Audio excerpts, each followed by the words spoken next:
ರಾಮಪುರ ಅನ್ನುವ ಗ್ರಾಮದಲ್ಲಿ ರಾಮಯ್ಯನ ಕುಟುಂಬ ಇತ್ತು. ಅವ್ರದ್ದು ಬಡ ಕುಟುಂಬ. ವ್ಯವಸಾಯನೂ ಸರಿಯಾಗಿ ನಡೀಲಿಲ್ಲ. ಆದ್ರಿಂದ ಪಾಪ ಅವರೆಲ್ಲರೂ ತುಂಬಾನೇ ಕಷ್ಟಪಟ್ಟು ಜೀವನ ಬಾಳ್ತಿದ್ರು. ಒಂದಿನ ಸಂಜೆ ಸಮಯ ರಾಮಯ್ಯ, ಅವರ ಹೆಂಡತಿ ಲಕ್ಷ್ಮಿ, ಅವರ ಮಗ ರಾಮು, ಹಾಗೇನೆ ಅವರ ಸೊಸೆ ಸೀತಾ ಎಲ್ರೂ ಮನೆ ಹೊರಗಡೆ ಕೂತ್ಕೊಂಡಿದ್ರು. ರಾಮಯ್ಯ ತುಂಬಾ ಬೇಜಾರಿಂದ, ರಾಮು, ಈ ವರ್ಷ ಕೂಡ ಮಳೆ ಸರಿಯಾಗಿ ಬರ್ಲಿಲ್ಲ ಕಣೋ. ಆದ್ರಿಂದ ಬೆಳೆನೂ ಸರಿಯಾಗಿ ಬೆಳೆದಿಲ್ಲ. ಆ ಭೂಪತಿಗೆ ಸಾಲ ಕೊಡ್ಬೇಕು. ಏನ್ ಮಾಡೋದೋ ಅರ್ಥ ಆಗ್ತಾ ಇಲ್ಲ. ಅವಾಗ ರಾಮು ಕೋಪದಿಂದ, ಅಪ್ಪ, ಆ ಭೂಪತಿ ತುಂಬಾನೇ ಕೆಟ್ಟವನು. ಅವನಿಗೆ ನಾವು ಬಡ್ಡಿ ಕೊಟ್ಟಿದ್ದೀವಿ, ಅದು ಅಸಲಿಗಿಂತ ಜಾಸ್ತಿ. ಆದ್ರೂ ಅವನ ಲೆಕ್ಕ ಪುಸ್ತಕದಲ್ಲಿ ನಮ್ಮ ಸಾಲ ಕಡಿಮೆ ಆಗ್ಲಿಲ್ಲ. ನಿನ್ನೆ ಸಂತೆಯಲ್ಲಿ ನೋಡ್ದ, ನಾಳೆನೆ ನಾವು ಬಾಕಿ ತೀರ್ಸಿಲ್ಲ ಅಂದ್ರೆ ನಮ್ಮ ಮನೆನ ತಗೊಳ್ತಾನೆ ಅಂತೆ. ಲಕ್ಷ್ಮಿ ಹೆದರ್ಕೊಂಡೆ, ಅಯ್ಯೋ ದೇವ್ರೆ, ಇರಕ್ಕೆ ಮನೇನೂ ಇಲ್ಲ ಅಂದ್ರೆ ಆಮೇಲೆ ನಾವೆಲ್ರೂ ಎಲ್ಲಿಗೆ ಹೋಗೋದು? ಆವಾಗ ಸೀತಾ ಧೈರ್ಯದಿಂದ, ಅತ್ತೆ, ಯಾಕೆ ಹೆದರ್ತಾ ಇದ್ದೀರಾ? ಆ ಭೂಪತಿ ಹತ್ತಿರ ಹಣ ಅಧಿಕಾರ ಇರ್ಬೋದು, ನಮ್ಮಂತ ಬಡವ್ರ ಹತ್ರ ಇರೋದು ಧೈರ್ಯ. ಆ ಧೈರ್ಯನ ಮಾತ್ರ ಯಾವಾಗ್ಲೂ ಬಿಡ್ಲೇಬಾರ್ದು ಅತ್ತೆ. ಧೈರ್ಯನ ಮಾತ್ರ ಇಟ್ಕೊಂಡು ಏನಮ್ಮ ಮಾಡೋದು? ₹1 ಇಲ್ಲ. ನಾಳೆ ಮನೆ ಸ್ವಂತ ಮಾಡ್ಕೊಳಕ್ಕೆ ಅವನು ಬಂದ್ರೆ ಅವನನ್ನ ಏನ್ ಮಾಡಕ್ಕಾಗುತ್ತೆ? ಮಾವಯ್ಯ, ಒಂದ್ ಕೆಲ್ಸ ಮಾಡಕ್ಕೆ ಬುದ್ಧಿ ಬಲ ಬೇಕು. ನನ್ನ ಹತ್ರ ಒಂದು ಐಡಿಯಾ ಇದೆ. ನೀವೆಲ್ರೂ ನನಗೆ ಸಹಾಯ ಮಾಡಿ. ಅತ್ತೆ, ನಿಮ್ಮ ಕುತ್ತಿಗೆಲಿರುವ ಆ ಚಿನ್ನದ ನೆಕ್ಲೆಸ್ನ ಕೊಡಿ. ಲಕ್ಷ್ಮಿ ಹೆದರ್ಕೊಂಡೆ, ಯಾಕೆ? ಇವಾಗ ನಮ್ಮ ಹತ್ರ ಇರೋದು ಇದು ಒಂದು ಮಾತ್ರ ತಾನೇ. ಹೆದರ್ದೆ ಕೊಡಿಯತ್ತೆ, ನಿಮ್ಗೆ ಅದನ್ನ ವಾಪಸ್ ಕೊಟ್ಟೇ ಕೊಡ್ತೀನಿ. ಮಾವಯ್ಯ, ಈ ಚಿನ್ನದ ಹಾರನ ತಗೊಂಡೋಗಿ ಅಡ ಇಟ್ಟು ಹಣ ತಗೊಂಡ್ ಬನ್ನಿ. ಈ ಹಣದಿಂದಾನೇ ಆ ಭೂಪತಿಗೆ ನಾವು ಪಾಠ ಕಲಿಸ್ಕೊಡ್ಬೇಕು. ಸೀತಾ ಹೇಳಿದೆ ಮಾಡೋಣ ಅಪ್ಪ, ಬೇರೆ ದಾರಿ ನಿಲ್ವಲ್ಲ. ಸೀತಾ ಆಮೇಲೆ ಏನ್ ಮಾಡೋದು ಅನ್ನೋದನ್ನ ರಹಸ್ಯವಾಗಿ ಎಲ್ಲರ ಹತ್ರನೂ ಹೇಳಿದ್ಲು. ಅದನ್ನ ಕೇಳಿ ಮೊದ್ಲು ಎಲ್ರೂ ಆಶ್ಚರ್ಯಪಟ್ರು, ಆಮೇಲೆ ಎಲ್ರೂ ತುಂಬಾನು ಸಂತೋಷಪಟ್ರು. ರಾಮಯ್ಯ ಚಿನ್ನದ ನೆಕ್ಲೆಸ್ನ ತಗೊಂಡೋಗಿ ಅಡ ಇಟ್ಟು ಹಣನ ತಗೊಂಡ್ ಬಂದ. ಮರುದಿನ ಬೆಳಗ್ಗೆ ಭೂಪತಿ ಅವನ ಮನೆ ಹೊರಗಡೆ ಇರುವ ಬೇವಿನ ಮರದ ನೆರಳಲ್ಲಿ ಕೂತ್ಕೊಂಡು ಲೆಕ್ಕ ನೋಡ್ತಾ ಇದ್ದ. ಹೀಗಿರುವಾಗ ಸ್ವಲ್ಪ ಸಮಯದಲ್ಲಿ ರಾಮಯ್ಯ ಆ ಹಣನ ತಗೊಂಡು ಭೂಪತಿಯ ಮನೆಯ ಹತ್ತಿರ ಬಂದ. ಪಕ್ಕದಲ್ಲಿ ನಿಂತ್ಕೊಂಡಿದ್ದ ಸೀನು, ಏನ್ ರಾಮಯ್ಯ, ಇವತ್ತು ನಿಮ್ಮನೆ ನಮ್ ದಣಿಗೆ ಸ್ವಂತ. ಕೀ ತಗೊಂಡ್ ಬಂದಿದೀಯಾ?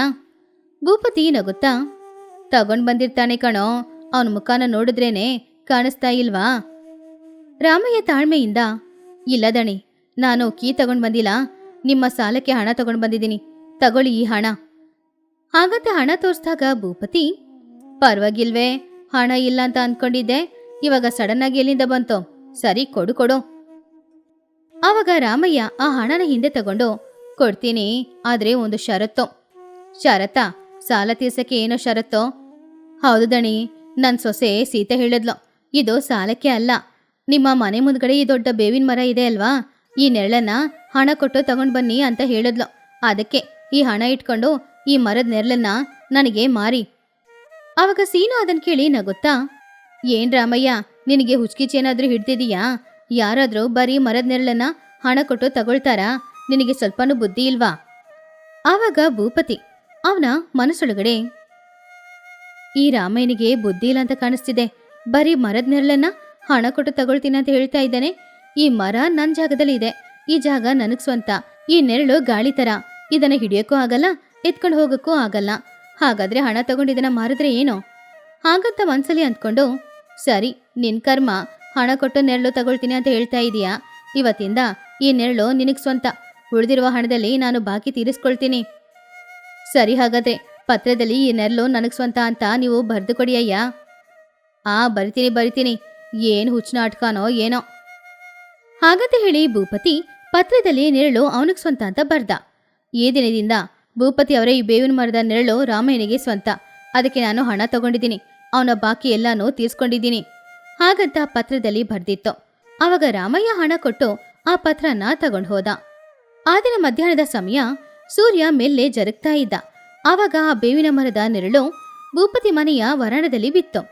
ಆವಾಗ್ಲೇ ರಾಮಯ್ಯನ ಕುಟುಂಬದಲ್ಲಿದ್ದ ಎಲ್ರೂ ಭೂಪತಿಯ ಮನೆಗೆ ಬಂದ್ರು. ಸೀತಾ ಆ ನೆರಳು ಎಲ್ಲಿ ಬಿದ್ದಿದ್ಯೋ ಅಲ್ಲಿ ಹೋಗಿ ಜಬರ್ದಸ್ತಾಗಿ ಕೂತ್ಕೊಂಡ್ಲು. ಆವಾಗ ಸೀನು, ಯಾರ್ ನೀನೋ, ಇಲ್ಲಿ ಬಂದು ಕೂತ್ಕೊಂಡಿದ್ಯಾ? ಎದ್ದೇಳು. ಆವಾಗ ಸೀತಾ ತುಂಬಾ ತಾಳ್ಮೆಯಿಂದ, ಯಾಕಣ್ಣ ಇಷ್ಟ ಕೋಪ? ಈ ನೆರಳು ನಮಗ್ ಸ್ವಂತ. ನಮ್ಮ ಮಾವ ರಾಮಯ್ಯ ಹಣ ಕೊಟ್ಟು ತಗೊಂಡಿದ್ದಾರೆ, ಅದಕ್ಕೆ ನಾನಿಲ್ಲಿ ಕೂತ್ಕೊಂಡಿದ್ದೀನಿ. ಆವಾಗ ಭೂಪತಿ ಹೊರಗಡೆ ಬಂದು, ಏನ್ ಜಗಳ ಇಲ್ಲಿ? ಯಾರಮ್ಮ ನೀನು? ಇಲ್ಲಿಯಾ ಕೂತ್ಕೊಂಡಿದ್ಯಾ? ಅಣ್ಣ ನಮಸ್ಕಾರ, ನನ್ನ ಹೆಸರು ಸೀತಾ. ಬೆಳಿಗ್ಗೆ ಈ ನೆರಳನ್ನ ಹಣದ್ ಕೊಟ್ಟು ತಗೊಂಡ್ರಲ್ವ ರಾಮಯ್ಯ, ಅವ್ರ ಸೊಸೆನೇ ನಾನು. ನಮ್ ನೆರಳು ಎಲ್ಲಿದೆಯೋ ಅಲ್ಲಿ ಕೂತ್ಕೊಳ್ಳೋದು ತಾನೇ ನನ್ನ ಹಕ್ಕು. ಭೂಪತಿ ಆಶ್ಚರ್ಯದಿಂದ, ನಾನು ನೆರಳನ್ನ ಮಾರ್ದೆ, ಆದ್ರೆ ಈ ವರಾಂಡಾನ ನಾನು ಮಾರ್ಲೇ ಇಲ್ವಲ್ಲ. ಅದು ನನಗೆ ಅವಶ್ಯಕತೆ ಇಲ್ಲ. ನಾವು ಹಣ ಕೊಟ್ಟು ತಗೊಂಡಿದ್ದು ನೆರಳನ್ನ. ಆ ನೆರಳು ಎಲ್ಲೆಲ್ಲಿ ಬೀಳುತ್ತೋ ಅಲ್ಲಿ ಹೋಗಿ ನಾನು ಕೂತ್ಕೊಳ್ತೀನಿ. ಒಂದ್ ವೇಳೆ ನೀವು ನನ್ನನ್ನ ಇಲ್ಲಿಂದ ಹೊರಗಡೆ ಕಳ್ಸಿದ್ರೆ ಆಮೇಲೆ ಊರಿನ ದೊಡ್ಡ ಮನುಷ್ಯರನ್ನ ಕರ್ಕೊಂಡ್ ಬರ್ತೀನಿ, ಪತ್ರನ ತೋರಿಸ್ತೀನಿ, ನ್ಯಾಯ ಹೇಳಿ ಅಂತ ಕೇಳ್ತೀನಿ. ಅಯ್ಯ, ಇದೇನಿದು ಸಮಸ್ಯೆ? ಸೂರ್ಯ ತಿರುಗ್ತಾ ತಿರುಗ್ತಾ ನೆರಳು ಬದಲಾಗುತ್ತೆ ಅಲ್ವಾ? ಆವಾಗ ರಾಮು ಬಂದು, ಹಾ ಹೌದು, ಸಂಜೆ ಸಮಯ ನೆರಳು ನಿಮ್ಮ ಮನೆಯೊಳಗಡೆ ಬರುತ್ತೆ. ಆವಾಗ ಆ ನೆರಳು ನಿಮ್ಮ ಮನೆಯೊಳಗಡೆ ಇದ್ರೆ ಅಲ್ಲೂ ಬಂದು ನಾವು ಕೂತ್ಕೊಳ್ತೀವಿ. ಭೂಪತಿ ಕೋಪದಿಂದ, ಏನೋ ನನ್ ಮನೆಯೊಳಗಡೆ ನೀವು ಬರ್ತೀರಾ? ಬಂದ್ರೆ ಏನ್ ತಪ್ಪು? ನೀವು ಹಣ ತಗೊಂಡು ತಾನೇ ನೆರಳನ್ನ ನಮ್ಗೆ ಮಾರಿದ್ದು. ಇವಾಗ ನಮಗ್ ಸ್ವಂತವಾದ ನೆರಳನ್ನ ನಾವು ಉಪಯೋಗ ಮಾಡ್ಕೊಳ್ದೆ ಮತ್ತೆ ನೀವು ಉಪಯೋಗ ಮಾಡ್ಕೊಳ್ತೀರಾ? ಹಾಗಂತ ಕೇಳಿದಾಗ ಭೂಪತಿಗೆ ಹೇಳಕ್ಕೆ ಉತ್ತರ ಇಲ್ಲ. ಮೆಲ್ಲೆ ಮೆಲ್ಲೆ ಆ ದಿನ ಸಂಜೆ ಸಮಯ ಆಯಿತು. ಆವಾಗ ಆ ಬೇವಿನ ಮರದ ನೆರಳು ಭೂಪತಿಯ ಮನೆಯೊಳಗಡೆ ಹೋಯಿತು, ಅದನ್ನು ಅಡಿಗೆ ಮನೆಯೊಳಗಡೆ. ಆವಾಗ ರಾಮಯ್ಯನ ಕುಟುಂಬದಲ್ಲಿದ್ದ ಎಲ್ರೂ ಅಡಿಗೆ ಮನೆಯೊಳಗಡೆ ಹೋದ್ರು. ಅವರು ಮನೆಯಿಂದ ತಗೊಂಡು ಬಂದಿದ್ದ ಆಹಾರನ ಅಲ್ಲೇ ಕೂತ್ಕೊಂಡು ತಿನ್ನಕ್ಕೆ ಶುರು ಮಾಡಿದ್ರು. ಭೂಪತಿ ತುಂಬಾ ಕೋಪದಿಂದ, ಛೀ, ಇವರೆಲ್ರೂ ನನ್ನ ಮನೆಯೊಳಗಡೆ ಬಂದು ಕೂತ್ಕೊಂಡು ಊಟ ಮಾಡ್ತಾ ಇದ್ದಾರೆ ಕಣೋ, ಅವ್ರನ್ನ ಒದ್ದು ಓಡ್ಸೋ. ಅಯ್ಯೋ ದಣಿ, ನಾನಿವಾಗ ಹತ್ರ ಹೋದ್ರೆ ನಮ್ ನೆರಳನ್ನ ನೀನು ತುಳಿತಾ ಇದೀಯ ಅಂತ ಹೇಳಿ ನನಗೆ ನಷ್ಟ ಪರಿಹಾರ ಕೊಡ್ಬೇಕು ಅಂತಾರೆ. ಆ ಸೀತಾ ತುಂಬಾ ಮೋಸ. ಆವಾಗ ಸೀತಾ, ಭೂಪತಿಯವ್ರೆ, ನಿಮ್ ಮನೆಯಲ್ಲಿ ಏನ್ ಅಡಿಗೆ ಮಾಡಿದೀರಾ? ಒಳ್ಳೆ ವಾಸನೆ ಬರ್ತಾ ಇದೆ. ಇವಾಗ ಈ ನೆರಳು ನಮಗ್ ಸ್ವಂತ ಅಲ್ವಾ? ಬಂದಿರ ನಮಗೆ ಸ್ವಲ್ಪ ಆಹಾರ ಕೊಡ್ಬೋದಲ್ವಾ? ಅಪ್ಪ, ರಾತ್ರಿ ಬೆಳದಿಂಗಳಲ್ಲಿ ಈ ಮರದ ನೆರಳು ಇಲ್ಲೇ ಇರುತ್ತೆ ಅಲ್ವಾ? ಹಾಗಾದ್ರೆ ರಾತ್ರಿ ನಾವೆಲ್ಲರೂ ಇಲ್ಲೇ ಮಲ್ಕೊಳ್ಬೋದು ಕೂಡ. ಭೂಪತಿ ಅದನ್ನ ಕೇಳಿ ಆಶ್ಚರ್ಯದಿಂದ, ಏನೋ ರಾತ್ರಿ ಇಲ್ಲಿ ಮಲ್ಕೊಳ್ತೀರಾ? ಇದು ಅನ್ಯಾಯ, ಈ ರೀತಿ ಮಾಡ್ಬೇಡಿ. ಅರೆ ಏನ್ ದಣಿ, ನೀವ್ ಈ ರೀತಿ ಎಲ್ಲ ಮಾತಾಡ್ತಾ ಇದ್ದೀರಾ? ಪತ್ರದಲ್ಲಿ ಬರ್ದಿದೆ ಅಲ್ವಾ, ಈ ಮರದ ನೆರಳು ನನಗ್ ಸ್ವಂತ ಅಂತ. ನಿಮಗ್ ಗೊತ್ತೋ ತಾನೆ? ಅಯ್ಯೋ, ಗೊತ್ತಿಲ್ಲದೆ ಆ ಪತ್ರದಲ್ಲಿ ಹಾಗೆ ಬರ್ದ್ಬಿಟ್ಟೆ. ಆ ಪತ್ರನ ಹರಿದಾಕಿ. ನನಗೆ ನೀವು ಬಾಕಿ ಕೊಡೋದು ಏನು ಬೇಡ, ದಯವಿಟ್ಟು ಇಲ್ಲಿಂದ ಹೋಗ್ಬಿಡಿ.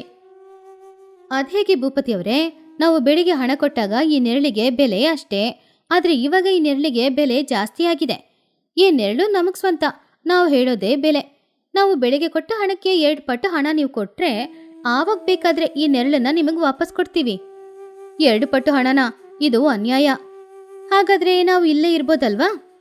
ರೀ, ಬೇಗ ಮನೆಗೆ ಹೋಗಿ ಚಾಪೆ ದಿಂಬು ಎಲ್ಲಾನು ತಗೊಂಡ್ ಬನ್ನಿ. ಇವತ್ತಿಂದ ರಾತ್ರಿ ನಾವೆಲ್ರೂ ಇಲ್ಲೇ ಮಲಗ್ಬೇಕು. ಅಯ್ಯ, ನೀವಿವಾಗ ಏನು ಮಾಡಕ್ಕಾಗಲ್ಲ. ಅವ್ರು ಕೇಳಿದ ಹಣನ ಕೊಟ್ಟು ನಿಮ್ ಮಾನ ಮರ್ಯಾದೆನ ಕಾಪಾಡ್ಕೊಳ್ಳಿ. ಅವರು ಊರಿನವರ ಹತ್ರ ಪಂಚಾಯತಿಗೆ ಹೋದ್ರೆ ಆಮೇಲೆ ಹಣನೂ ಹೋಗುತ್ತೆ, ಮರ್ಯಾದೆನೂ ಹೋಗುತ್ತೆ.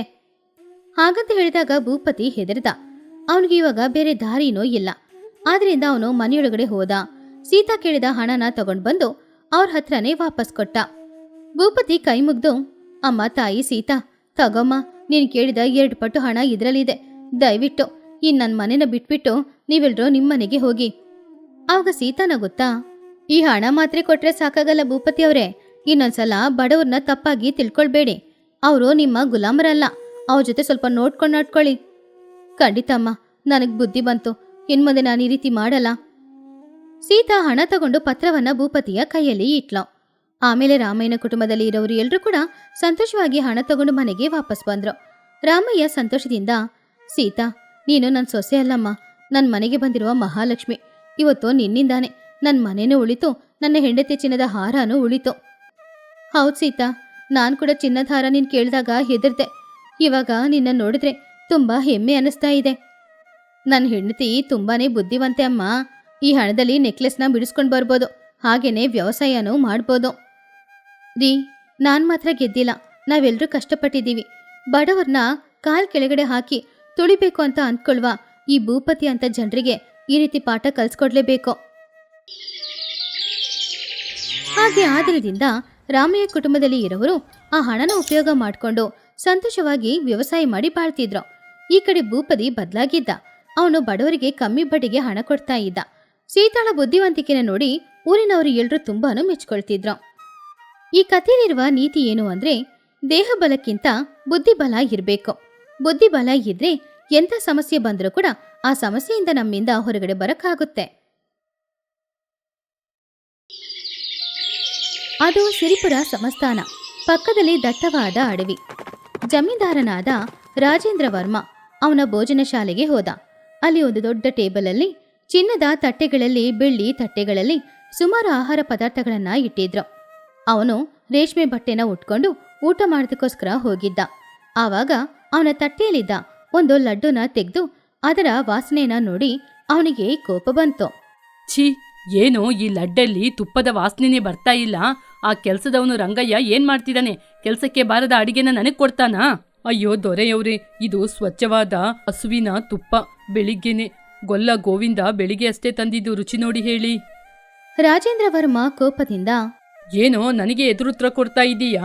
ಇದರಲ್ಲಿ ತುಪ್ಪದ ವಾಸನೆನೇ ಬರ್ತಾ ಇಲ್ಲ. ಈ ಪಾಯಸದಲ್ಲಿ ಸಕ್ಕರೆನೇ ಇಲ್ಲ. ಪುಳಿಯೋಗರೆಯಲ್ಲಿ ಹುಳಿ ಜಾಸ್ತಿ ಆಗಿದೆ. ಇದನ್ನೆಲ್ಲ ತಗೊಂಡೋಗಿ ಎಲ್ಲಾದ್ರೂ ಹೊರಗಡೆ ಚೆಲ್ಲಿ. ರಾಜೇಂದ್ರ ತುಂಬಾನೇ ಕೋಪದಿಂದ ಅವನ ಆಹಾರ ಇರುವ ತಟ್ಟೆಯನ್ನ ದೂರ ಬಿಸಾಕ್ತ. ಆ ತಟ್ಟೆಯಲ್ಲಿರುವ ಆಹಾರ ಎಲ್ಲಾನು ನೆಲದಲ್ಲಿ ಬಿತ್ತು. ಆವಾಗ್ಲೇ ಅವನ ಅಜ್ಜಿ ಅಲ್ಲಿಗೆ ಬಂದ್ರು. ಅಯ್ಯೋ ರಾಜೇಂದ್ರ, ಏನ್ ಕೆಲಸ ಮಾಡ್ಬಿಟ್ಟಪ್ಪ. ಅನ್ನಂ ಪರಬ್ರಹ್ಮ ಸ್ವರೂಪಂ. ಹೀಗೆ ಕಾಲಲ್ಲೆಲ್ಲ ತುಳಿಬಾರದು. ಅನ್ನಕ್ಕೆ ಕಷ್ಟಪಡುವ ಜನರಿಗಾದ್ರೂ ಇದನ್ನ ಕೊಡ್ಬೋದಲ್ವಾ? ಯಾಕಪ್ಪ ಈ ರೀತಿ ಅನ್ನನ ವ್ಯರ್ಥ ಮಾಡ್ತೀಯಾ? ಅವ್ವ, ನೀವು ನನಗೆ ಬುದ್ಧಿ ಹೇಳ್ಬೇಡಿ. ನನ್ನ ಕೈಯಲ್ಲಿರುವ ಸಂಪತ್ತು ನಾನು ಎಷ್ಟೇ ಎಸೆದ್ರೂ ಖಾಲಿಯಾಗಲ್ಲ. ನನಗೆ ತಕ್ಕ ಭೋಜನ ಸಿಗದಿದ್ರೆ ಅದನ್ನ ನಾನು ಮುಟ್ಟೋದಿಲ್ಲ. ಈ ಸಂಪತ್ತು ಶಾಶ್ವತ ಅಲ್ಲಪ್ಪ. ಹಸಿವಾದಾಗ ಚಿನ್ನವನ್ನು ತಿನ್ನಲು ಆಗಲ್ಲ, ಬೆಳ್ಳಿನ ನುಂಗಲು ಆಗಲ್ಲ. ಅನ್ನಪೂರ್ಣಮ್ಮನಿಗೆ ಕೋಪ ಬಂದ್ರೆ ನಿನಗೆ ಒಂದು ತುತ್ತು ಅನ್ನ ಕೂಡ ಸಿಗದಿಲ್ಲ. ಹುಷಾರಾಗಿರು. ಅದನ್ನು ಕೇಳಿ ರಾಜೇಂದ್ರ ವರ್ಮ ನಗುತ್ತಾ, ಈ ಸಿರಿಪುರ ರಾಜ ನಾನು, ನನಗೆ ಊಟ ಸಿಗಲ್ವಾ? ಅದೆಲ್ಲ ಕನ್ಸಲ್ಲಿ ಕೂಡ ನಡೆಯೋದಿಲ್ಲ. ಸರಿ, ಈ ಸತ್ತೋಗಿರುವ ಊಟ ನನಗ್ ಬೇಡ. ವೀರಬಾಬು, ಬೇಟೆಗೆ ಹೋಗ್ಬೇಕು. ಬೇಟೆಗಾರರನ್ನು ಸಿದ್ಧ ಮಾಡು. ಅಡವಿಯಲ್ಲಿ ಮಾಂಸವನ್ನು ತಿನ್ಬೇಕು. ಸರಿಯಯ್ಯ, ತಕ್ಷಣ ಏರ್ಪಾಡು ಮಾಡ್ತೀವಿ. ಬೇಡಪ್ಪ, ಇವತ್ತು ಅಡವಿಗೆ ಹೋಗ್ಬೇಡ. ಶಕುನ ಚೆನ್ನಾಗಿಲ್ಲ, ಹೋಗ್ಬೇಡ. ಈ ಶಕುನ ಎಲ್ಲ ಸಾಧಾರಣವಾದ ಮನುಷ್ಯರಿಗೆ, ಜಮೀನ್ದಾರರಿಗಲ್ಲ. ಬಾರೋ ಹೊರಡೋಣ. ಅದು ಆ ಊರಿನ ಪಕ್ಕದಲ್ಲಿರುವ ದಟ್ಟವಾದ ಅಡವಿ. ಅಲ್ಲಿರುವ ಮರಗಳು ಕೂಡ ದಟ್ಟವಾಗಿತ್ತು. ಸೂರ್ಯನ ಕಾಂತಿ ಕೂಡ ನೆಲದ ಮೇಲೆ ಬೀಳದೆ ಇರುವ ಅಷ್ಟೋ ದಟ್ಟ. ಅಲ್ಲಿ ರಾಜೇಂದ್ರ ವರ್ಮ ಕುದುರೆಯಲ್ಲಿ ಹೋಗ್ತಾ ಇದ್ದ. ಏ ವೀರಣ್ಣ, ಅಲ್ಲಿ ನೋಡ್ದ ಜಿಂಕೆ ಹೇಗೆ ಓಡ್ತಾ ಇದೆ ಅಂತ? ಇವತ್ತ ಆ ಜಿಂಕೆನ ನಾವು ಹಿಡಿಲೇಬೇಕು. ಇವತ್ತು ಅದೇ ನನಗೆ ಊಟ. ಬೇಗ ಕುದುರೆನ ಓಡ್ಸು. ದೊರೆಯವ್ರೆ, ನಾವು ತುಂಬಾ ಒಳಗೇನೆ ಬಂದ್ಬಿಟ್ಟಿದೀವಿ. ಇಲ್ಲಿ ಕ್ರೂರ ಪ್ರಾಣಿಗಳೆಲ್ಲ ಇರುತ್ತೆ. ನಾವು ಬೇಗ ತಿರುಗಿ ಹೋಗ್ಬೇಕು. ಹೋಗೋಣ. ಪಡ್ಬೇಡ ಕಣೋ, ನನ್ನ ಜೊತೆ ಪಿಸ್ತೂಲ್ ಇದೆ. ನೋಡು, ಜಿಂಕೆ ಆ ಕಡೆ ಓಡ್ತಿದೆ. ಅವರಿಬ್ರು ಆ ಜಿಂಕೆಯ ಹಿಂದ್ಗಡೆನೆ ಹೋಗ್ತಾ ಇದ್ರು. ಸುಮಾರು ದೂರ ಹೋಗ್ತಾ ಇದ್ದಾಗ ಇದ್ದಕ್ಕಿದ್ದಂತೆ ವಾತಾವರಣ ಬದಲಾಗಿ ಜೋರಾಗಿ ಮಳೆ ಸುರಿಯೋಕ್ಕೂ ಕೂಡ ಶುರುವಾಯಿತು. ಅದರ ನೋಡಿ ಕುದುರೆಗಳೆಲ್ಲ ಹೆದರ್ತಾ ಇತ್ತು. ಆವಾಗ ಆ ಕುದುರೆಗಳು ಹೆದರ್ಕೊಂಡು ರಾಜೇಂದ್ರ ವರ್ಮನನ್ನ ಕೆಳಗಡೆ ಬೀಳಿಸಿ ಓಡ್ಹೋಯ್ತು. ಅದರ ನೋಡಿ ಅವರಿಬ್ರು ಕೂಡ ಹೆದರಿದ್ರು. ದೊರೆಯವ್ರೆ, ನಿಮಗೇನಾದ್ರೂ ಪೆಟ್ಟಾಯ್ತಾ? ನನ್ನ ಕುದುರೆ ಕೂಡ ಓಡಿ ಹೋಗಿದೆ. ನಾವು ಇಲ್ಲೇ ಉಳ್ಕೊಂಡಿದ್ದೀವಿ. ಏನು, ಕುದುರೆ ಓಡಿ ಹೋಯ್ತಾ? ನನಗೆ ತುಂಬಾ ಹಸಿವಾಗ್ತಾ ಇದೆ. ಬೆಳಿಗ್ಗೆ ಕೂಡ ನಾನು ಊಟ ಮಾಡಲಿಲ್ಲ. ಹೌದು, ಹೀಗೆ ಇದ್ರೆ ಹೇಗೆ ಮನೆಗೆ ಹೋಗೋದು? ಅಯ್ಯ, ಕುದುರೆಯ ಕುತ್ತಿಗೆ ಮೇಲಿದ್ದ ಬ್ಯಾಗಿನಲ್ಲಿ ಇತ್ತು ಊಟ. ಇವಾಗ ಕುದುರೆ ಕೂಡ ಓಡಿ ಹೋಗಿದೆ. ಇವಾಗ ಏನೂ ಸಿಗಲ್ಲ. ರಾಜೇಂದ್ರ ವರ್ಮ ಕೋಪದಿಂದ, ಏನು, ನನ್ನ ಹತ್ರ ತಿನ್ಲಿಕ್ಕೆ ಏನೂ ಇಲ್ವಾ? ಚೆನ್ನಾಗೆ ಮಾಡಬೇಡ. ಬ್ಯಾಗಲ್ಲಿ ಏನಿದೆ ಅಂತ ನೋಡು. ಅಯ್ಯ, ನಿಮ್ಮ ಬ್ಯಾಗಲ್ಲಿ ಚಿನ್ನ ಬೆಳ್ಳಿ ಮಾತ್ರ ಇದೆ. ನೀರು ಕೂಡ ಇಲ್ಲ. ಅದನ್ನು ತಿನ್ನಲು ಸಾಧ್ಯವಿಲ್ಲ. ಛೀ, ಈ ಮಳೆ ಏನು ಹೀಗೆ ಬೀಳ್ತಾ ಇದೆ? ಸರಿ, ಈ ಮರದ ಕೆಳಗೆ ಕೂತ್ಕೊಳ್ಳೋಣ. ಮಳೆ ಬಿಟ್ಟ ಮೇಲೆ ಹೋಗೋಣ. ಆ ದಿನ ರಾತ್ರಿ ಸಮಯ ಆಯಿತು. ಮಳೆ ಬಿಟ್ಟಾಯ್ತು. ಆದ್ರೆ ಆ ದಟ್ಟವಾದ ಅಡವಿಯಲ್ಲಿ ಕತ್ಲು ಮಾತ್ರ ತುಂಬಿತ್ತು. ಆವಾಗ ರಾಜೇಂದ್ರ ವರ್ಮನಿಗೂ ಕೂಡ ಹಸಿವು ಶುರುವಾಯಿತು. ವೀರಬಾಹು, ಈ ಕಾಡಲ್ಲಿ ಹಣ್ಣು ಏನಾದ್ರೂ ಸಿಗುತ್ತಾ ಅಂತ ನೋಡು. ನನಗೆ ತುಂಬಾನೇ ಹಸಿವಾಗ್ತಾ ಇದೆ. ಅಯ್ಯ, ಇದು ಭಯಂಕರವಾದ ಮೃಗಗಳು ಇರುವಂತಹ ಸ್ಥಳ. ಇಲ್ಲಿ ಏನು ಸಿಗುತ್ತೋ ಅದನ್ನೆಲ್ಲ ಹಾಗೆ ತಿನ್ನಕ್ಕಾಗಲ್ಲ. ಬೆಳಿಗ್ಗೆ ಆಗುವ ತನಕ ಇರಿಯಯ್ಯ. ಇಲ್ಲ, ನನಗೆ ತಾಳ್ಮೆ ಇಲ್ಲ. ಬೆಳಿಗ್ಗೆ ಆ ಪಾಯಸ ಲಡ್ಡಾದ್ರೂ ತಿಂದಿರ್ಬೋದು. ಅನವಶ್ಯಕವಾಗಿ ಆ ಪಾಯಸವನ್ನು ಬಿಸಾಡಿದೆ. ಇವಾಗ ನನಗೆ ಹಸಿವಾಗ್ತಿದೆ. ಇವಾಗ ಚಿಂತೆ ಮಾಡಿ ಏನೂ ಆಲೋಚನೆ ಇಲ್ಲ. ರಾಜೇಂದ್ರ ವರ್ಮ ನೆಲದಲ್ಲಿ ಮಲಗ್ದ. ಪಾಪ, ಅವನಿಗಂತೂ ನಿದ್ರೆ ಬರ್ಲೇ ಇಲ್ಲ. ಅವನು ಕಣ್ಮುಚ್ಕೊಂಡ್ರು ಕೂಡ ಕಣ್ಮುಂದ್ಗಡೆ ಹಲವು ತರದ ಆಹಾರ ಪದಾರ್ಥಗಳು ಬರ್ತಾ ಇತ್ತು. ಅವನ ಹತ್ರ ಇರುವ ಚೀಲನ ಬಿಚ್ಚಿ ನೋಡ್ದ. ಅದರಲ್ಲಿ ಬರೀ ಚಿನ್ನದ ಕಾಸುಗಳು ಮಾತ್ರ ಇತ್ತು. ನನ್ನ ಹತ್ರ ಇಷ್ಟೊಂದು ಚಿನ್ನಾಭರಣ ಇದೆ, 1 ಎಕರೆ ಭೂಮಿ ಇದೆ. ಆದ್ರೆ ಇದೆಲ್ಲ ಇದ್ದು ಏನ್ ಪ್ರಯೋಜನ? ಇದೆಲ್ಲ ತಿಂದ್ರೆ ನನ್ನ ಹೊಟ್ಟೆ ತುಂಬತ್ತಾ? ಅಯ್ಯೋ ದೇವ್ರೇ, ಏನಪ್ಪ ಇದು? ಮರುದಿನ ಬೆಳಗ್ಗೆ ಇಬ್ರು ನಡ್ಕೊಂಡು ಹೋಗ್ತಾ ಇದ್ರು. ರಾಜೇಂದ್ರ ವರ್ಮ ತುಂಬಾನು ಸುಸ್ತಾಗ್ತಾ ಇದ್ದ. ನಡೆಯಕ್ಕಾಗದೆ ಅಲ್ಲೇ ಇದ್ದ ಒಂದು ಬಂಡೆಕಲ್ಲಲ್ಲಿ ಕೂತ್ಕೊಂಡು, ಅಹು, ನೀರು ಬೇಕು, ಒಂದು ಹನಿಯಾದ್ರೂ ನೀರು ಬೇಕು. ಅಯ್ಯ, ಹತ್ರದಲ್ಲಿ ಯಾವ ನೀರೂ ಸಿಗೋದಿಲ್ಲ. ಅದು ಅಲ್ಲೊಂದು ಹಣ್ಣು ಇದೆ, ಆದ್ರೆ ಅದು ವಿಷನ ಏನು ಅಂತ ಗೊತ್ತಿಲ್ವೇ? ವೀರಬಾಹು ಮರದಲ್ಲಿ ಹತ್ತಿ ಒಂದು ಹಣ್ಣು ತಗೊಂಡು ಬಂದ್ ಕೊಟ್ಟ. ಅದು ನೋಡುವಾಗ ಒಣಗಿರುವ ಹಾಗೆ ಕಪ್ಪಾಗಿನೂ ಇತ್ತು. ತಗೊಳ್ಳಿ ದೊರೆಯವರೇ. ಚೀಚಿ, ಇದೇನು ಹೀಗಿದೆ? ಇದನ್ನ ನಾನ್ ತಿನ್ಬೇಕಾ? ನನ್ನ ನಾಯಿ ಕೂಡ ತಿನ್ನಲ್ಲ ಇದನ್ನ. ಅಯ್ಯ, ನೋಡಿ ಬಿಸಾಕಿ. ರಾಜೇಂದ್ರ ವರ್ಮ ಆ ಹಣ್ಣನ್ನ ಬಿಸಾಕಕ್ಕೆ ಹೋಗಿ ಒಂದು ಕ್ಷಣ ಆ ಹಣ್ಣನ್ನ ಅವನ ಕೈಯಲ್ಲಿಟ್ಕೊಂಡು ನೋಡ್ದ. ಅವನಿಗೆ ಹಸಿವು ಕಣ್ಣನ್ನ ಮುಚ್ಚಿತ್ತು. ಬೇರೆ ದಾರಿ ಇಲ್ಲದೆ ಆ ಹಣ್ಣನ್ನ ತಿಂದ. ಅದು ಸ್ವಲ್ಪ ಕಹಿಯಾಗಿತ್ತು, ತಿನ್ನಕ್ಕೂ ಕೂಡ ಕಷ್ಟನೇ. ವೀರಬಾಹು, ಇನ್ನೊಂದು ಹಣ್ಣು ಸಿಗುತ್ತಾ? ತಗೊಂಬಾ. ಅಯ್ಯ, ಹಣ್ಣು ಸಿಕ್ಕಿಲ್ಲ, ಮರ ಎಲ್ಲ ಹುಡ್ಕಾಡ್ದೆ. ನನಗೆ ಹಸಿವಾಗ್ತಿದೆ ಕಣೋ, ನನ್ನ ರಾಜ್ಯನ ಬೇಕಾದ್ರೂ ಬರೆದು ಕೊಡ್ತೀನಿ, ಯಾರಾದ್ರೂ ನನಗೆ ಸ್ವಲ್ಪ ಊಟ ಕೊಡ್ತಾರಾ? ಅದನ್ನು ಕೇಳಿ ವೀರಬಾಹುಗೆ ತುಂಬಾನು ಬೇಜಾರಾಯಿತು. ಆಮೇಲೆ ಹೇಗೋ ಅವನನ್ನ ಕರ್ಕೊಂಡು ಅಡವಿ ಮಧ್ಯದಲ್ಲಿ ಬರ್ತಾ ಇದ್ದಾಗ ಇದ್ದಕ್ಕಿದ್ದಂತೆ ಅಲ್ಲಿ ಒಂದು ಗುಡಿಸಲು ಇತ್ತು. ಆ ಗುಡಿಸಲಿನ ಮುಂದ್ಗಡೆ ಒಬ್ರು ಸ್ವಾಮೀಜಿ ಕೂತ್ಕೊಂಡಿದ್ರು. ಅವರ ಮುಂದ್ಗಡೆ 2 ನಾಯಿ ಮರಿಗಳು ಕೂತ್ಕೊಂಡಿತ್ತು. ಸ್ವಾಮೀಜಿ ಅವರ ಹತ್ರ ಇರುವ ರೊಟ್ಟಿಗಳನ್ನ ಎರಡಾಗಿ ಮಾಡಿ ಆ ನಾಯಿಗಳಿಗೆ ಹಾಕಿದ್ರು. ಅಡವಿ ಮಧ್ಯದಲ್ಲಿರುವ ಆ ಗುಡಿಸಲನ್ನ ನೋಡಿ ರಾಜೇಂದ್ರ ವರ್ಮನಿಗೆ ಆವಾಗ್ಲೇ ಪ್ರಾಣ ಬಂದ ಹಾಗೆ ಇತ್ತು. ವೀರಬಾಹು, ಅಲ್ಲಿ ನೋಡು, ಒಂದು ಗುಡಿಸಲು ಮನೆ ಇದೆ, ಬಾ. ರಾಜೇಂದ್ರ ವರ್ಮ ತುಂಬಾ ಸುಸ್ತಾಗಿದ್ರು ಕಷ್ಟಪಟ್ಟು ಆ ಗುಡಿಸಲಿನ ಹತ್ತಿರ ಹೋದ. ಅವನ ಹಿಂದೆ ವೀರಬಾಹು ಕೂಡ ಬಂದ. ಅಯ್ಯ, 2 ದಿನದಿಂದ ನಾನು ಊಟ ಮಾಡ್ಲಿಲ್ಲ. ನಿಮ್ ಜೊತೆ ತಿನ್ಲಿಕ್ಕೆ ಏನಾದ್ರೂ ಇದ್ರೆ ಕೊಡಿ, ನನ್ ಜೊತೆ ತುಂಬಾ ಚಿನ್ನ ಇದೆ, ಕೊಡ್ತೀನಿ. ಅವನ ಹತ್ರ ಇದ್ದ ಆ ಚಿನ್ನದ ಮೂಟೆನ ಸ್ವಾಮೀಜಿಯ ಪಾದಗಳ ಹತ್ತಿರ ಇಟ್ಟ. ಸ್ವಾಮೀಜಿ ಅವನನ್ನ ನೋಡಿ, ಇಲ್ಲಿ ನೋಡಪ್ಪ, ನಿನಗೆ ಕೊಡ್ಲಿಕ್ಕೆ ಸಿಹಿ ತಿಂಡಿಗಳು ಇಲ್ಲ, ಊಟನೂ ಇಲ್ಲ. ನೆನ್ನೆಯ ಒಣಗೋಗಿರುವ ರೊಟ್ಟಿ ಮಾತ್ರ ಇರೋದು. ಪರವಾಗಿಲ್ಲ ಸ್ವಾಮಿ, ನೆನ್ನೆ ರೊಟ್ಟಿ ಆದ್ರೂ ಸರಿ, ಏನಾದ್ರೂ ಸರಿ, ಅದು ಕೊಡಿ, ನಾನ್ ತಿಂತೀನಿ. ನನಗೆ ತುಂಬಾನೇ ಹಸಿವಾಗ್ತಿದೆ. ಆವಾಗ ಸ್ವಾಮೀಜಿ ಅವ್ರ ಮುಂದ್ಗಡೆ ಇದ್ದ ನಾಯಿ ಮರಿಗಳನ್ನ ನೋಡಿ, ನಿನಗೆ ಕೊಟ್ರೆ ನನ್ನ ಮಕ್ಕಳಿಗೆ ಆಹಾರ ಇರಲ್ಲ ಅಲ್ವಾ? ಹಾಗಂತ ಹೇಳಿ ಬೇಕು ಅಂತ ಅವ್ರ ಕೈಯಲ್ಲಿದ್ದ ರೊಟ್ಟಿಗಳನ್ನ ದೂರ ಎತ್ತಿ ಬಿಸಾಕಿದ್ರು. ಆವಾಗ ಆ ನಾಯಿಗಳನ್ನ ತೆಗೆದಕ್ಕೋಸ್ಕರ ಹಿಂದೆನೆ ಓಡ್ಹೋಯ್ತು. ಅದನ್ನು ನೋಡಿ ರಾಜೇಂದ್ರ ವರ್ಮನಿಗೆ ಅವನು ಜಮೀನ್ದಾರ ಅನ್ನೋ ವಿಷಯ ಮರ್ತೋಯ್ತು. ಅವನು ಮನುಷ್ಯ ಅನ್ನುವ ವಿಷಯನೂ ಮರ್ತೋಯ್ತು. ಹಸಿವು ಅನ್ನುವ ರಾಕ್ಷಸ ಮಾತ್ರ ಒಳಗಡೆ ಇದ್ದು ಅವನನ್ನ ನಡೆಸ್ತಾ ಇದ್ದ. ಆವಾಗ ರಾಜೇಂದ್ರ ವರ್ಮ ಆ ರೊಟ್ಟಿಗಳ ಹಿಂದೆನೆ ಓಡ್ದ. ನಿಲ್ಲಿ, ಅದು ನಂದು. ಒಂದು ನಾಯಿ ಮರಿಯ ಬಾಯಿಯಲ್ಲಿ ಒಂದು ರೊಟ್ಟಿ ಇತ್ತು. ಆವಾಗ ರಾಜೇಂದ್ರ ವರ್ಮ ಆ ರೊಟ್ಟಿಯನ್ನ ತೆಗೆಯಕ್ಕೆ ನೋಡಿದಾಗ ತಕ್ಷಣ ವೀರಬಾಹು ಬಂದು ಅವನನ್ನ ತಡೆದ. ದೊರೆಯವರೇ, ನೀವ್ ಏನ್ ಮಾಡ್ತಿದ್ದೀರಾ? ಅದು ನಾಯಿದು, ನೀವದ್ನ ತಿನ್ಬಾರ್ದು. ವೀರಬಾಹು ಹೇಳಿದ್ದು ರಾಜೇಂದ್ರ ವರ್ಮನ ಕಿವಿಯಲ್ಲಿ ಬೀಳಲೇ ಇಲ್ಲ. ಅವನ ದೃಷ್ಟಿಯೆಲ್ಲ ಆ ರೊಟ್ಟಿಯ ಮೇಲೇನೆ ಇತ್ತು. ಆವಾಗ ಸ್ವಾಮೀಜಿ ಅಲ್ಲಿಗೆ ಬಂದು, ನಿಲ್ಲಪ್ಪ, ನಿಲ್ಲು. ಸ್ವಾಮೀಜಿ ಹಾಗೆ ಕರೆದ ತಕ್ಷಣ ರಾಜೇಂದ್ರ ವರ್ಮ ಒಂದು ಕ್ಷಣ ಹಾಗೇನೆ ನಿಂತ್ಕೊಂಡು ಸುತ್ತಮುತ್ತ ನೋಡ್ದ. ಸುತ್ತಮುತ್ತ ಇರುವ ಪರಿಸ್ಥಿತಿನ ಅವನು ನೋಡಿದಾಗ ಅವನಿಗೆ ಎಲ್ಲಾನು ಅರ್ಥ ಆಯಿತು. ಅವನ ಪರಿಸ್ಥಿತಿಯನ್ನ ನೋಡಿ ಅವನ ಕಣ್ಣಿಂದ ಕಣ್ಣೀರು ಸುರಿತಾ ಇತ್ತು. ನಾನು ರೊಟ್ಟಿಗೋಸ್ಕರ ನಾಯಿ ಜೊತೆ ಜಗಳ ಆಡದ್ನ. ಛೀ, ಇದೆಲ್ಲ ನನ್ನ ಜೀವನನ ನಾನ ಹೀಗೆ ಮಾಡಿದ್ದು? ಸ್ವಾಮಿ ನಗುತ್ತಾ, ಇಲ್ಲಿ ನೋಡಪ್ಪ, ಇದು ಮನುಷ್ಯ ಗುಣ. ಹಸಿವಾದಾಗ ಮನುಷ್ಯನೇ ಆಗಲಿ ಪ್ರಾಣಿಯಾಗಲಿ ಹೀಗೇನೆ ಕಿತ್ತಾಡ್ತಾನೆ. ಹೊಟ್ಟೆ ತುಂಬಿದಾಗ ಅಹಂಕಾರ ಮಾತಾಡುತ್ತೆ, ಹಸಿವಲ್ಲಿರುವಾಗ ಆತ್ಮ ಮಾತಾಡುತ್ತೆ. ಸ್ವಾಮಿ, ನನ್ನ ಅಹಂಕಾರ ನನ್ನಿಂದ ದೂರವಾಗಿದೆ. ನಿನ್ನೆ ತನಕ ನಾನು ಅಹಂಕಾರದಲ್ಲಿ ಮೆರಿತಾ ಇದ್ದೆ, ಇವಾಗ ಹಸಿವಂದ್ರೆ ಏನು ಅಂತ ಗೊತ್ತಾಯಿತು. ಇಲ್ಲಿ ನೋಡಪ್ಪ, ಅನ್ನ ಪರಬ್ರಹ್ಮ ಸ್ವರೂಪ ಅಂತ ದೊಡ್ಡವರು ಹೇಳಿದ್ದು ನಿಜಾನೇ. ಅದನ್ನು ವ್ಯರ್ಥ ಮಾಡುವುದು ತುಂಬಾ ತಪ್ಪು. ನೀನು 4 ಜನರ ಹಸಿವನ್ನು ತೀರಿಸಬೇಕು, ಆವಾಗ್ಲೇ ನಿನ್ನ ಜನ್ಮ ಸಾರ್ಥಕವಾಗೋದು. ಇತ್ತ ಸ್ವಾಮಿ, ಇವಾಗ್ಲಿಂದ ನನ್ನ ಜೀವನ ಅನ್ನದಾನಕ್ಕೆ ಅರ್ಪಿಸ್ತೀನಿ. ಮರುದಿನ ಬೆಳಿಗ್ಗೆ ವೀರಬಾಹು ಹಾಗೂ ರಾಜೇಂದ್ರ ವರ್ಮ ಇಬ್ರು ಅವನ ಅರಮನೆಗೆ ಬಂದು ಸೇರಿದ್ರು. ಆವಾಗ ಅಜ್ಜಿ ರಾಜೇಂದ್ರ ವರ್ಮನನ್ನ ನೋಡಿ, ರಾಜೇಂದ್ರ, ಏನಪ್ಪಾಯ್ತು? ಮುಖ ಬಾಡಿ ಹೋಗಿದೆ, ಬಟ್ಟೆ ಎಲ್ಲ ಹರಿದೋಗಿದೆ. ಏನೂ ಇಲ್ಲ ಅಜ್ಜಿ, ಒಬ್ಬ ಹೊಸ ರಾಜೇಂದ್ರ ಪ್ರಸಾದ್ ಹುಟ್ಟಿದ್ದಾನೆ. ವೀರಬಾಹು, ತಕ್ಷಣ ಅಡುಗೆ ಶಾಲೆಗೆ ಹೋಗು. ಅಯ್ಯ, ಮತ್ತೆ ಭೋಜನ ಕೂಟವನ್ನು ಏರ್ಪಾಡು ಮಾಡ್ಬೇಕಾ?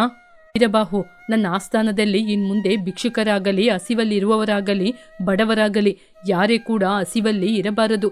ಎಲ್ಲರಿಗೂ ಪ್ರತಿದಿನ ಅನ್ನದಾನವಾಗಬೇಕು. ಒಂದು ತುತ್ತು ಅನ್ನ ಕೂಡ ವ್ಯರ್ಥವಾಗಬಾರದು.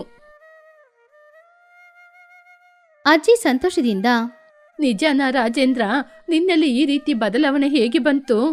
ಆ ಅಡವಿ ನನಗೆ ಕಲಿಸಿದ ಪಾಠ ಅಜ್ಜಿ. ಹಸಿವಲ್ಲಿ ಇರುವವರಿಗೇನೆ ಅನ್ನದ ಮಹಿಮೆ ಗೊತ್ತಾಗೋದು. ನನ್ನ ಕೈಯಲ್ಲಿರುವ ಚಿನ್ನಾಭರಣ ನನ್ನ ಹಸಿವನ್ನು ತೀರಿಸಲಿಲ್ಲ. ಮುಂದೆ ಅನ್ನದಾತನಾಗಿ ಬದುಕ್ತೀನಿ. ಆ ದಿನದಿಂದ ಸಿರಿಪುರ ಸಂಸ್ಥಾನದಲ್ಲಿ ಅನ್ನದಾನಕ್ಕೆ ಏರ್ಪಾಡುಗಳು ನಡೆಯಿತು. ಪ್ರತಿದಿನ ಬಡವರು ಶ್ರೀಮಂತರು ಯಾರು ಬಂದರೂ ಕೂಡ ಅವರ ಮುಂದ್ಗಡೆ ಬಂದು ತನ್ನ ಕೈಯಾರೆ ಅವರಿಗೆ ಆಹಾರನ ಕೊಡ್ತಾ ಇದ್ದ ರಾಜೇಂದ್ರ ವರ್ಮ. ಈ ಕಥೆಯಲ್ಲಿರುವ ನೀತಿ ಏನು ಅಂದ್ರೆ, ಒಬ್ಬ ಮನುಷ್ಯ ಸಾಕು ಅಂತ ಹೇಳೋದು ಆಹಾರನ ಮಾತ್ರ, ಇನ್ಯಾವುದನ್ನು ಹೇಳಲ್ಲ. ಅಂತಹ ಆಹಾರದ ಮೇಲೆ ನಾವು ಮರ್ಯಾದೆ ಇಡ್ಲಿಲ್ಲ ಅಂದ್ರೆ ನಾಳೆ ಆ ಆಹಾರ ನಮ್ ಜೊತೆ ಖಂಡಿತ ಇರೋದು ಇಲ್ಲ.